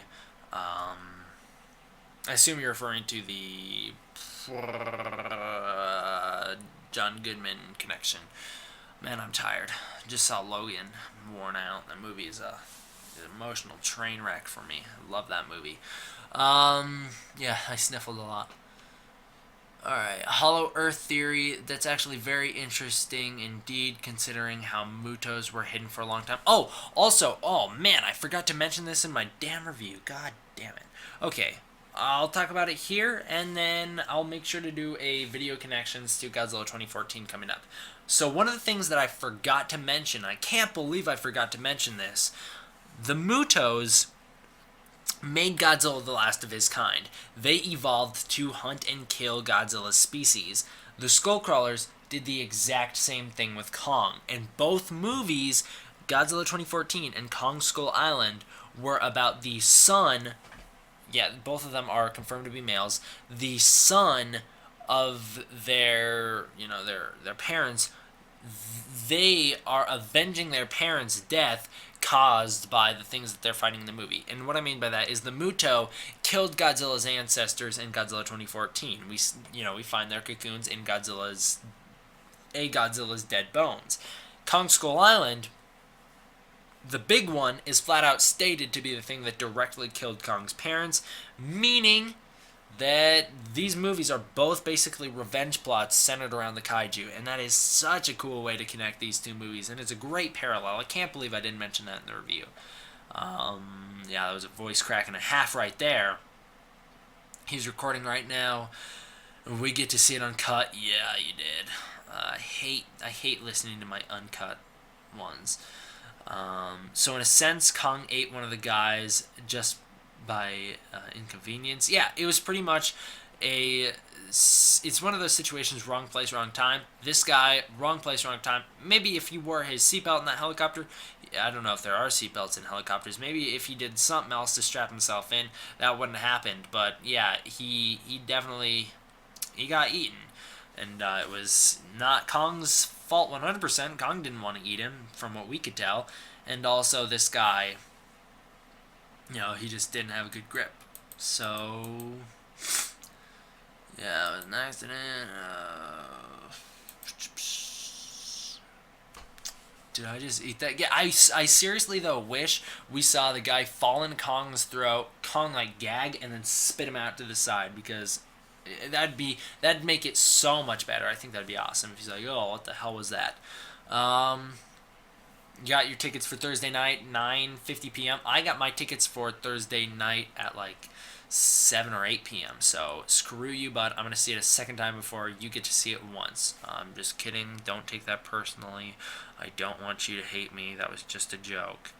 Actually, the mother longlegs aren't spiders. They're related to spiders, but they're not spiders. Good point. Technically.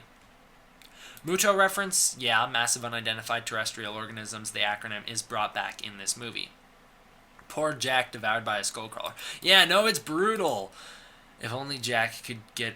Yeah, no, I think the thing is, Jack he has the worst luck out of anyone in this movie. He gets separated, gets beaten up in this crash, terrified by Kong, nearly killed by this squid that attacks Kong, and then he gets nearly killed by this stick bug, and then he is killed by the freaking skullcrawler. He has the worst luck. And his head is barfed up too. It's not like the skullcrawler just kind of it throws his skull up and it's steaming afterward. If only his skull could crawl away. Nice pun. Yeah, that was a good one. Rip John Goodman, no doubt. Belly shot? Nope, he doesn't get stabbed in the belly. So the camera was the reason why the skull crawler flashed because it was in his stomach. Yep. Clear your nose, boy. Yeah, I know, but that won't be in the review though. No one will know. Like that. No one will know that. It's over, Kong. I have the high ground. I get the reference, but I don't remember what that would relate to. Giant ants that chirp like birds. It's freaking hilarious, that scene. I love that scene. I was late, but I'm starting from the beginning. See you there. Well, have fun. It's going to take you a long time. I'm probably going to watch this in cinemas on March 10th. Yeah, no, you should. You should see this in IMAX, guys. See this one in IMAX. Rip Sam, aka Packard. No, Sam's not Packard. John. What's his name? Is his name Sam? I'm so tired. I can't even think of the actor's name. He's like one of the most famous actors in Hollywood. How can I not think of his name? Sam Jackson. Yeah, it is Sam Jackson. There's a character named Sam. I got confused. Well, Packard sure did get a palm sandwich. Rip Cole. Guys, Cole's death is the saddest one. Remarka, the giant skull crawler, is that the one whose entrails Kong... Is that the one whose entrails Kong in the chains? Okay, yeah. Remarka, the names... Or Remarka, or Ramarka, the name's not used in the movie at all. I get it. It's the patented name, but they never use it even once in the movie. It's never seen on screen anywhere, so that may just be to sell toys down the line because not once do they ever call him that. So I just call him the big one because that's what they refer to him by in the movie. Yeah, I think it's weird. They call it the Monster Mash.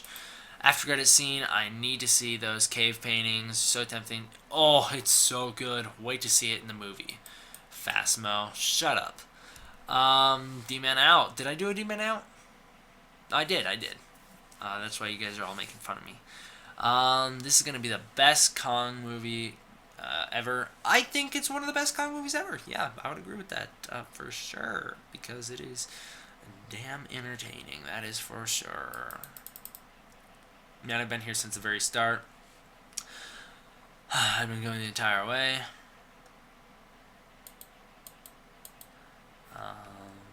And I'm pretty much caught up with you guys, by the way. Pretty much caught up with you guys. I am caught up with you guys. The spore mantis, my long legs, don't do much. No, they don't. Not at all. Why aren't you posting? What do you mean, why aren't I posting? You haven't posted in a while? I posted 3 videos in one day, and then I took a day off. Sorry. I didn't mean to inconvenience you.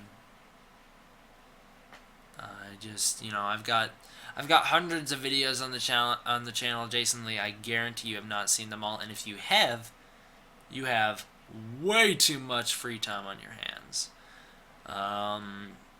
Son of Godzilla and Son of Kong, nice. Yeah. Yep. 12:55 and I'm still awake. Yeah, cool. It's 1:56 where I am. Hopefully the Spore Mantis makes an appearance in the next movie since it does eat people. What? It doesn't eat people in the movie. Now let's do a Q&A. I'm down for that for like a little bit. Can't wait for Godzilla vs. Kong 2020. I'll rename the title. Spoilers. I guess I'll leave that. Kong Skull Island spoilers.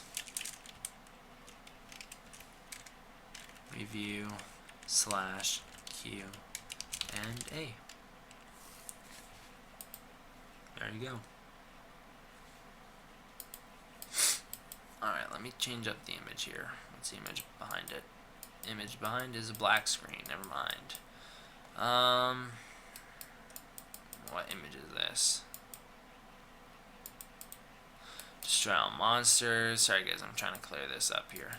I never clear on my queue before I should. What image is this? All monsters attack. Remove. Yes. What image is this? That's fine to stay for now. Alright, add image. Boom. Boom. What image should I add? I don't know, but it will be a Kong Skull Island related image. Skull Island. What image should I add?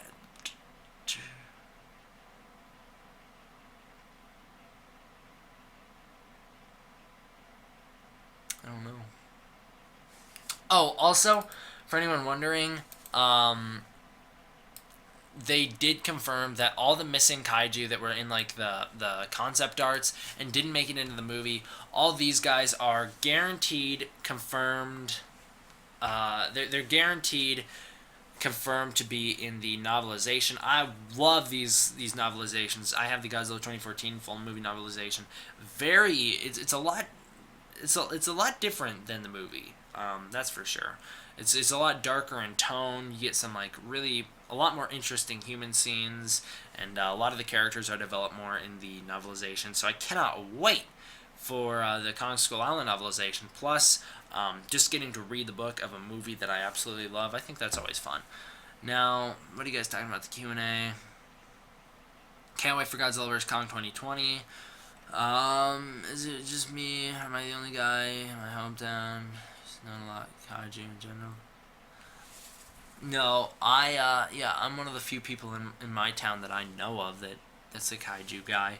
I feel like, and I know I don't want to sound like an idiot here, or like a cocky kind of person here. Probably was the, if not one of the most informed people when it comes to kaiju in my pre-screening theater. So, yeah.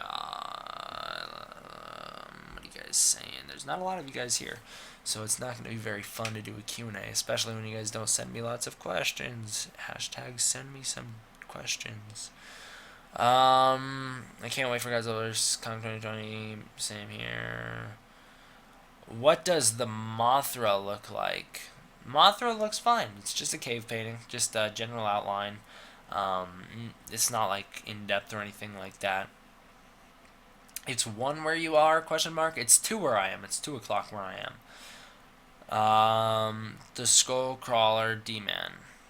Skullcrawler D Man. What about him? What about the Skullcrawlers? I haven't seen the movie yet. Can you tell me how big the big Skullcrawler is? I'd say it's about 90 feet. Do you think any other kaiju will make an appearance in King Kong vs. Godzilla or Godzilla vs. Kong? Yes, I do. I think it'd be really cool if we saw the return of a Skullcrawler, a giant one, or a what are they called? Muto. They really need to name those Mutos. I think it'd be cool if we saw a Skullcrawler or a Muto, not as in the acronym, but as in the monster. I think it'd be cool if we saw Kong kill a Muto or Godzilla kill a Skullcrawler. I think that'd be a really interesting way to start the movie. Also, D-Man, what instruments would you make Godzilla roar from scratch? Jesus. Stringed bass with a leather glove, I guess, because that's what they used back in the day. I don't know. That's a weird question. Like a computer, does that count as an instrument? Because, first of all, I wouldn't want to make Godzilla's roar from scratch. I would just want to modify the roar that we already have from Toho. Not the legendary roar, but from Toho, one of their roars. I would want to modify those. Do you think... What are you saying? Who do you think will win in 2020, Kong or Godzilla? I think Godzilla's going to win. I think it's going to either be a stalemate or Godzilla's going to win. And I don't think neither of them are going to die. That's for sure. Neither of them are going to die. But I don't think that Kong is going to necessarily win against Godzilla. I think it will be a super close fight, that's for sure. Everyone who says, oh, Kong's going to win in an instant, blah, blah, blah, blah, blah, yeah, that's stupid, you're dumb. Or whenever they say Godzilla's going to win in an instant, blah, blah, blah, blah, blah, here's why, blah, blah, blah, blah, they're idiots, because that'd be the dumbest movie in the world. They got to think about that before they say it. No, I think it'll be a very close fight, or Godzilla's going to win, one of the two. How big do you think Kong will grow? I think Kong will be about 250 to 300 feet in Godzilla vs. Kong. It is also reported that Godzilla is going to grow by Godzilla King of Monsters. That's not confirmed, but, that could be. How old are you? I'm old enough to be doing YouTube and to be paying taxes as a result of it, if that answers your question. When will your 5, 6, 7, 8, and nearly 9K special be released? I wish it was released almost 5,000 subscribers ago. I wish it came out at 5,000 subs, but I had some technical difficulties, and it's a very lengthy process. As anyone who does stop motion knows, it's a very lengthy process. Especially, I have lots of layers in mine. I have lots of smoke effects with buildings and everything like that. There's always a lot going on screen, and it takes a long time to animate frame by frame. So, it's taking me forever. I know. I'll get it out as soon as I possibly can. I really need my dad to help me out on this thing, and he's he says, "Oh, I'll help you out next week," and then it's gonna be next week, and then next week. It kind of sucks because all I really need is to finish the last scene of the thing, and then all I have to do is like animate the atomic breath frame by frame. That takes me a while, but that's gonna be like a couple hours worth at most. It's not gonna take me like a day, whereas I really need him to help me out with this final scene. Otherwise, I can't do anything about it. Do you think there will be any other Muto nests around the world? Maybe in Blanc? I don't know where that place is. I just made up the pronunciation. Since there's high level of radiation. Oh, Chernobyl. Is that what you're saying? I don't know. I'm tired. Blanc. I can't read. So that's I just made up an excuse. I can't read. No, yeah, I probably if they were gonna be another nest, it would be somewhere like Fukushima, Chernobyl. Although I don't know if they do Fukushima because we had Jungjura in Godzilla 2014. So I don't know if we're gonna go to Fukushima for King of Monsters, but yeah. Chernobyl would make sense for me. I think that'd make sense. I don't necessarily want to see another Muto nest. We've already done that storyline. Get on with it.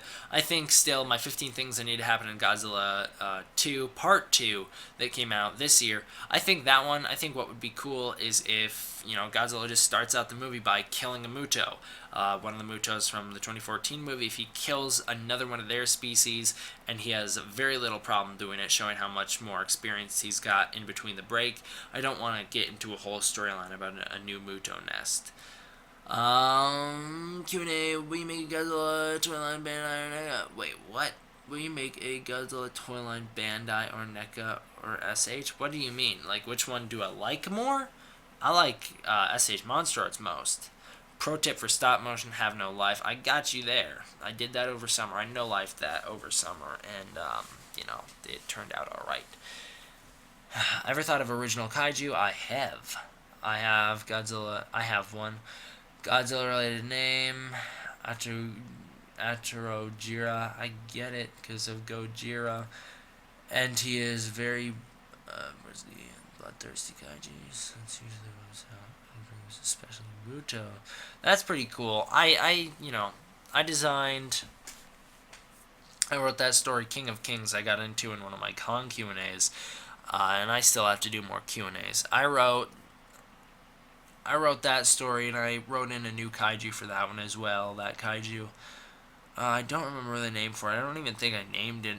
I didn't think I got that far in development when I got to that storyline, but I did have another kaiju show up, and it was basically just like the ultimate kaiju. It was like super big, like way bigger than Godzilla, and the whole gimmick was that I was gonna have it come down to the point where it was gonna be like a monster free for all at start, where all the monsters were fighting each other, and Godzilla, Gamera, Kong were going to be fighting each other, and I was going to have Godzilla appear to be on top at the end, and I think I had Kong get distracted and start fighting the Gargantuas, and he left the Godzilla fight, and he was fighting the Gargantuas, and then Godzilla beats Gamera, and then I had Ghidorah show up, and Godzilla and Ghidorah started to get into a little fight or something like that, and by the end of it, I had this massive monster come up, and I just wanted like some excuse to get Godzilla and Ghidorah to work on the same side.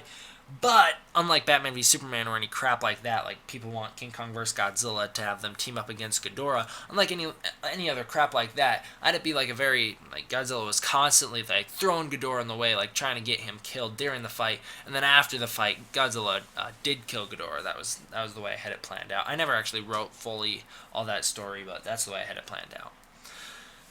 Do you think Mothra would be represented correctly in Godzilla King of Monsters? Nope. Nope, Mothra I don't think will be represented correctly at all. I think they're going to major time mess up Mothra, and that is a sad thing. But unless they do, they have to tread some very particular grounds, and I don't think they're going to tread them because I think they want to stick to this more realistic universe, even though if there's one thing we learned from Kong Skull Island, MonsterVerse can do whatever it wants, and it can break any rules it needs to. So, any of Gareth Edwards' rules. So, you know, I think I'm so tired. That's what I think. I think Mothra is gonna not be represented the way we want her to because I don't think they're gonna get into the fairies. I don't think they're gonna get into any of that. Also, if there's one thing Kong Skull Island proved, or two things that Kong Skull Island proved, we need a Gargantua's remake because that would be incredible with modern day, money and everything like that. Especially if Toho was, or not Toho, especially if Legendary was the one to handle these, and I know that actually just ties into the question Godzilla 154 asked. If Legendary was to handle the Gargantua's remake or reboot or whatever, that would be so dang cool if they handled it the way they did with Kong Skull Island. Just, God, the way they do Kong in this movie, they get him right. They could do that same thing with Sonda and Gyra, and it would be incredible. What else are you asking? Will Zilla return? It's not been since 2004 since we've seen it. You act like 2004, first of all. You act like 2004 is a long time away. A long time ago. Second of all, you have to keep in mind, it's been since 2004 since we've seen like 90% of these Godzilla kaiju. Like, we haven't seen a lot of these guys since 2004. We've only seen Godzilla since then. We know that other monsters are going to show up, but we have not seen another Godzilla kaiju since then. Yes, I do think Zilla will appear again, especially because IDW uses him all the time in their comic series, and they use him to great effect. Do you think Legendary Pictures are ever going to cross over Pacific Rim Godzilla crossover? It'd be awesome to see Gypsy Danger take on Godzilla. Nope, there is no Gypsy Danger. First of all, Gypsy Danger exploded and is gone. Gypsy Avenger, the new one, that would be pretty cool. But no, I don't think they're ever going to cross over, and I quite frankly hope they don't. I think it would be cool if we had a Godzilla kaiju come through the kaiju portal or come through a different portal in the Pacific Rim world. If Godzilla, like I said in my 15 things that need to happen in Pacific Rim video, if Godzilla busts through like the Earth at some point, like, and he comes from a different dimension, and it's, it looks like the 2014 Godzilla, but it's not. If he shows up on land and then fights these guys, that'd be a pretty cool, interesting fight. However, I don't think they're gonna go that route. I think they're gonna keep these guys separate. Okay. Does a stick creature kill or do anything? No, it pops up, gets shot, and then runs away. That is literally all its screen time. Makes me curious why Legendary can easily handle... Ugh, why can't I read? Makes me curious as to why Legendary can easily handle kaiju can handle kaiju well in general. I think they just got some good people behind it. Gareth Edwards and Vogue Roberts did an amazing job with each of their movies. Really, really worried about Godzilla 2019, Godzilla King of Monsters. I don't think the Krampus director is going to do it right, especially after seeing him casting some horror stars in his movie. I'm not very happy about that. There will be a news update about that coming out soon. Do you want Godzilla vs. Evan to actually be a real film? No, I want to stay promotional thing. I don't want a Phantom War. I'm done with Phantom Wars and all that BS. I don't want a Godzilla anime either. I know we're getting a Godzilla anime, but I would rather a Godzilla live action. I don't want to see Godzilla vs. Evan, especially because Anno, he's pretty much got that stuff on lockdown. Both of them.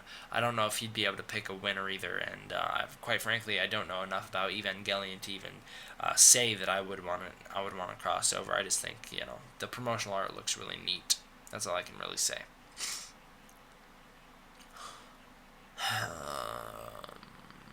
Series Godzilla, or leave it at Godzilla. I would not want a continuation of Heisei Godzilla. I want it to end at Godzilla vs. Destroya. Perfect ending for a Godzilla series. And I don't want it to continue from there. That's all I need. That's all I ever needed. And there you go. Q&A, will Kong swim to the mainland after finding Godzilla or on Skull Island? I have no idea. It could be the way it goes down in Godzilla vs. Kong as it did in King Kong vs. Godzilla. He could swim off. I don't know. No one knows. And it is too early for me to make that kind of prediction yet. I guess I'll have to think about it over these next couple of years leading up to Godzilla vs. Kong. Do you think Godzilla will be more grown in Godzilla vs. Kong 2020? If anything, Godzilla is going to be like 25 feet taller or something like that. They're not going to make him like way bigger. I guess they could be like, F you, Shin Godzilla, and then make him like slightly bigger than Shin Godzilla. Then Japan's just going to be like, hey, go to hell, America, and they're going to make their Godzilla bigger. It's going to be like a stupid Godzilla arms race. I don't want that. I think, if they leave Godzilla his height, fine. If they make him slightly bigger, fine. Just don't overdo it. And especially because Kong needs to grow also, so there you go. Also, a lot of people have been saying, like, are they going to do a Godzilla redesign for Godzilla 2? I don't think so. I think they're just going to leave the one we got. I hope they do anyways. Ever thought of Godzilla being a...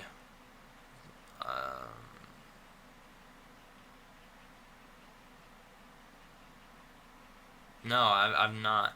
I've not thought of Godzilla as that. As like a. It's like a serial killer kaiju is basically what you're talking about. I've not thought of him like hunting down and killing hordes of kaiju before. Anyways, guys, there's only 9 people watching. I'm really tired. If you couldn't tell, I've gotten to that point. I'm done. I'm done with the thing. So thank you all for watching. I hope you enjoyed. D Man out. I'm gonna play you guys this clip from the soundtrack. I bought it today. Bought the Kong Skull Island soundtrack. I'm gonna play you guys this track. It's really cool. I have to play it off my phone, so it sounds pretty bad, I bet.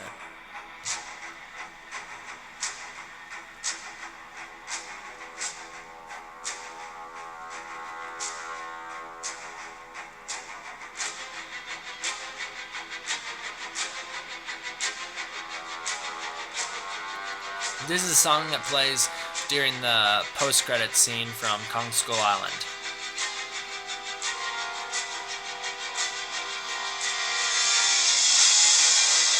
This is when it's revealing the paintings.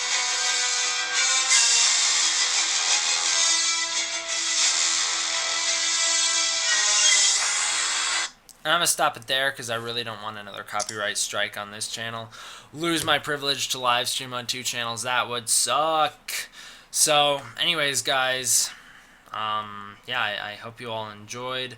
We'll do these last questions. Let's hope someone in Godzilla vs. Kong has corns sense danger. Yeah, that is true. I love that from King Kong vs. Godzilla. That's about it, I guess. From Kong, question mark, yes, from Kong. Q&A, Shin Godzilla 2. F Shin Godzilla at this point. I'm done with that movie. Let's move on.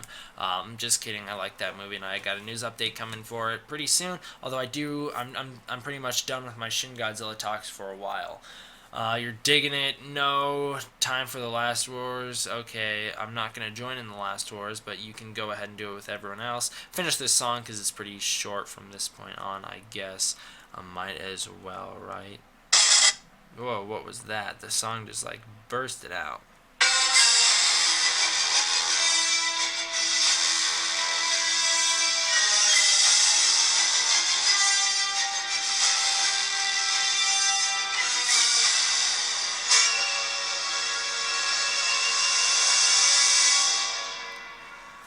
There you go. Okay, so I bought the soundtrack today really quick at the end of the video here. I bought the soundtrack today. By far my favorite song, Project Monarch, 3rd song in the soundtrack. If you guys own the soundtrack, you know this is a sweet song. This is super cool. And I also just thought, some idiot decided it'd be a cool idea to leak that final scene, that after credits scene of Kong Skull Island. I'm against that. And you might be like, what the hell are you talking about? What did you do to Shin Godzilla? Totally different situation. Shin Godzilla begged for it by claiming to get a full theatrical release, getting a limited release, and then, getting a limited release, making me drive like 4 hours. I stole those clips for me. I didn't steal those clips for anyone else. I just uploaded them because I needed to get them off my camera roll to save some space. Sorry, I'm not as nice of a guy as you may have thought I was. But some idiot decided to leak this final scene of Kong Skull Island. I think that's just such a rude thing to do. If you're invited to the freaking pre-screening, you don't do that. It's just super rude. So I wish, at the very least, I wish they didn't leak it yet. Like they should have just waited. I should have just waited until afterward, but I guess because it's already leaked, I might as well just show the image, or one of the images. I'm not going to show all of them. I'll show you guys one of the images here at the very end of the video, and, there you go. So, I'll show you the Godzilla vs. Ghidorah painting, because I know a lot of people are going to want to see it. I'm not going to keep it on screen for a while. I'm just going to, show it and then turn it off, because, once again, I want to avoid copyright issues, and I am against this leak in general. I was pretty happy when it actually got taken down off YouTube, because it's such a dick move. You don't do that when you're invited to a pre-screening. There you go. There's Godzilla fighting Ghidorah, and it's pretty awesome. Kong Skull Island. Go see this movie. 9.5 out of 10. Some idiot leaked it. I don't know. Thank you guys all for watching. I hope you enjoyed. D Man, I'm doing it with the wrong side, even though you guys can't see face cam. D Man, out.